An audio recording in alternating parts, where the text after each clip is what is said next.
கடந்த 4.5 ஆண்டு கால திமுக ஆட்சியில் 4 லட்சம் கோடி ரூபாய் அளவுக்கு ஊழல் நடைபெற்று இருப்பதாக ஆளுநரை சந்தித்து முறையிட்டுள்ள எதிர்க்கட்சித் தலைவர் எடப்பாடி பழனிசாமி ஊழல் புகார்களை விசாரிக்க உச்சநீதிமன்றத்தின் ஓய்வு பெற்ற நீதியரசர் தலைமையில் விசாரணை கமிஷன் அமைக்க வேண்டும் என வலியுறுத்தியிருக்கிறார்.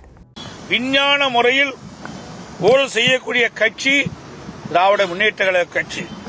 அந்த வகையில் அரசின் பல்வேறு துறைகளில் மிக அதிக அளவில் ஊழல் செய்து தமிழக மக்களை அதிர்ச்சிக்குள்ளாகி இருக்கிறது என்பதை இந்த நேரத்தில் மேதகு ஆளுநர் அவர்களுக்கு சுட்டிக்காட்டுகின்றோம். அதை துறை வாரியாக எவ்வளவு ஊழல் நடைபெற்றது என்ற விவரத்தையும் நாங்கள் சுட்டிக்காட்டுகின்றோம்.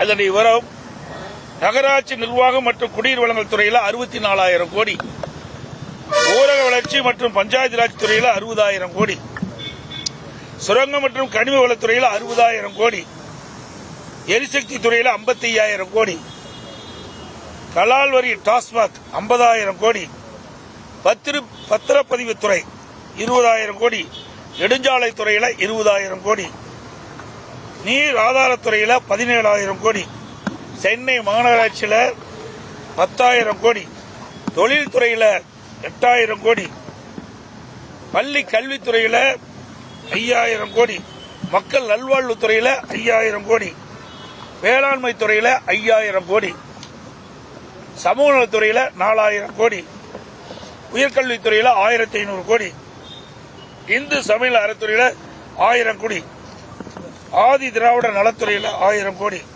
சுற்றுச்சூழல் மற்றும் வனத்துறையில் 750 கோடி, இளைஞர் நலன் மற்றும் விளையாட்டுத்துறையில் 500 கோடி, சிறைத்துறையில் 500 கோடி, சுற்றுலாத்துறையில் 250 கோடி, பால்வளத்துறையில் 250 கோடி, இப்படி பல்வேறு துறைகளில் கொள்ளையடித்தது எப்படி என்பதிலே திராவிட முன்னேற்ற கழகம் குறிப்பாக இருந்திருக்கிறது.